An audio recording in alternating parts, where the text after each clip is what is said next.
Hey guys, this is the 5th day of this job. Another early start.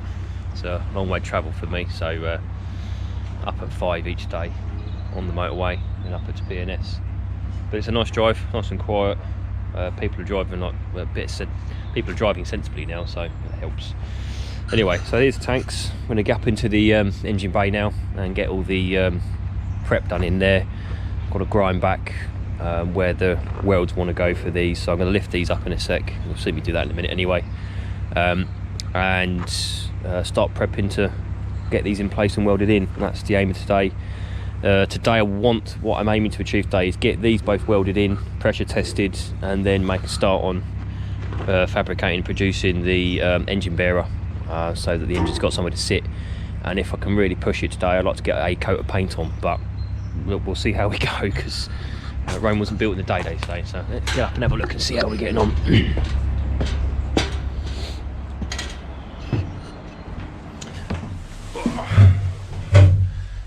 So this is where we've left the engine bay. Everything's stripped out and basically stripped in terms of the old equipment that was there, as discussed before.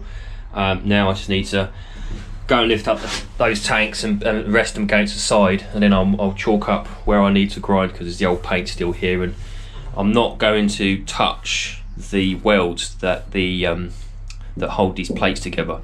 This weld I'll leave alone. I mean, I will clean it ever so slightly, but what I'll do is I'll cut a slight recess out of the wall of the tank half that I've got up down there, and that way we're not potentially compromising structure, which is, it's really unlikely because we're going to add a weld in it anyway, but I'd rather not cut into this if I can help that.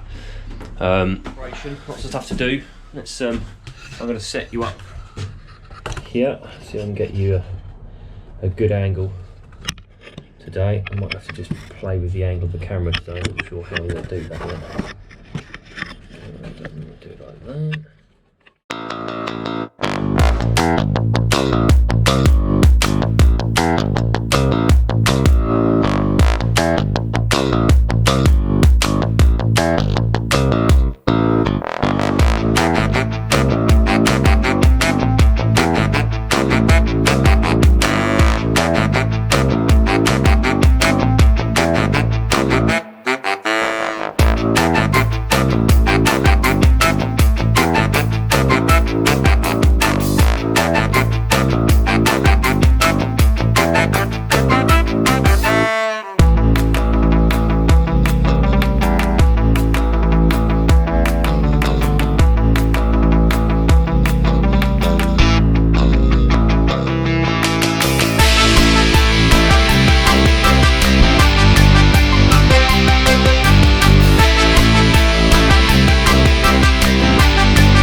Right, so that's pretty much all the steel work done for now. I've stripped pretty much all the paint off. I've got a little bit of grinding and polishing to do. I've had to do a little weird thing just there. So because of the flow of hoses, this piece here I cut out because I couldn't get to the steel work. But this is quite a critical T-piece to supporting the bulkhead, because the bulkhead bowed right out, so I had to put it back. But then of course it was in the way of the hose run, so what I've done is I've cut a piece out, and I've just put a nice piece of steel in there to give it a nice ring, but help the structure remain, and welded it back and front.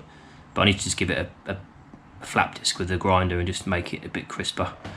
But generally speaking, we're almost there. Battery tray I've made. So I'm going to argue about where to put it. Originally we wanted to go on the back on the bulkhead there, but it's just a bit too big to go there. maybe here I thought there's a step as you go in, but then it's going to be right on top of all the stern gear, and getting to that and the weed hatch when you need to might have been a bit of a difficult thing to do. That side will be in the way of the traffic there. So logically, I thought about putting it there. It is quite close to exhaust, but what I'll do is I'll run the exhaust out back just to keep the heat away from the batteries. But I've made this big enough for 6 110 size batteries. If you don't know what that is, it's like 38 by what are they? I can't remember now. No, 300 something and 80. But anyway, so they're big enough for those batteries, and there's 6. So there'll be a space here anyway. And if you wanted to add an extra battery, you could. But I'll make sure the exhaust comes away to bring the heat away. It'll be lagged anyhow. And I've put all these bits of metal you see there, these are all to support hoses and cables, and I put a piece from here down there. That's not supporting the tray, that's to allow the battery starter cables to have something to be clamped to, just to give it support. I've welded some tags on the tanks here, so if you want to run any kind of boards or anything across it to, you know, hide it, you could do. Adds a bit more structure. So that's where we're at the moment. We're going to have the stern gear ready by tomorrow late in the day.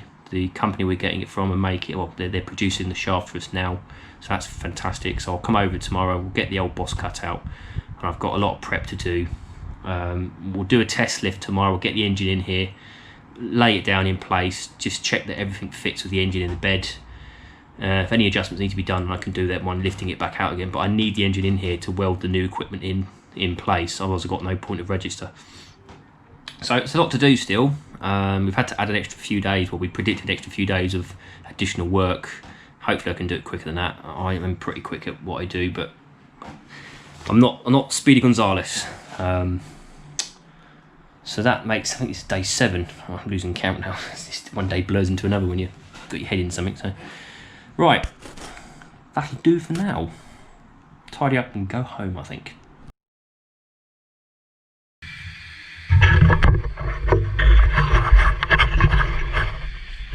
Here's the new stern gear. I've made this plate the other day. This is going to support the stern gland. It's also a thrust support as well. I've made it out of some really heavy gauge steel, some angle to give it extra support, because the hull was warped slightly, so I don't want to allow that to happen again. That's your steel boss at the end. That'll get put into the hull. The old one here is just far too low and sticking over to the left slightly or port side. So we'll cut this out. I'm going to cut a piece, sort of rectangular piece out to relief this. I'm going to make up a new plate that will come right along the side up to the point where this contacts, to offer some side support on the external of the hull as well. So I've got to cut this all out now. You can watch me do that.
very long job.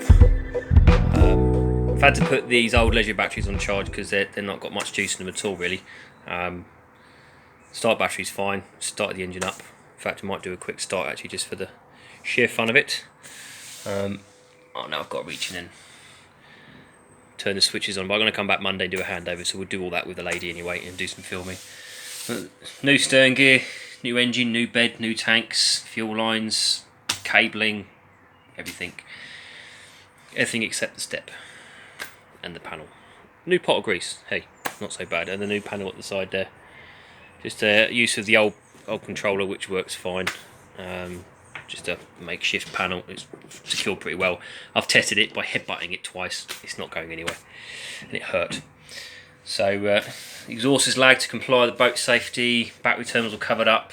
There's a nice big ratchet strap across them, which is holding everything in place, so they're not going anywhere. Master fuses for the starter circuit, which is the bottom one. The Leisure circuit's got a fuse as well. Nothing's connected to the batteries at the moment because the cabling was unlabelled. I do need to put a label on those, which I'll do Monday because it's Friday and it's late, and I would like to go home to my family. But I thought I'd quickly give you all the once over. And there we go. We'll do the handover come back and do the handover in another video, which will be another day.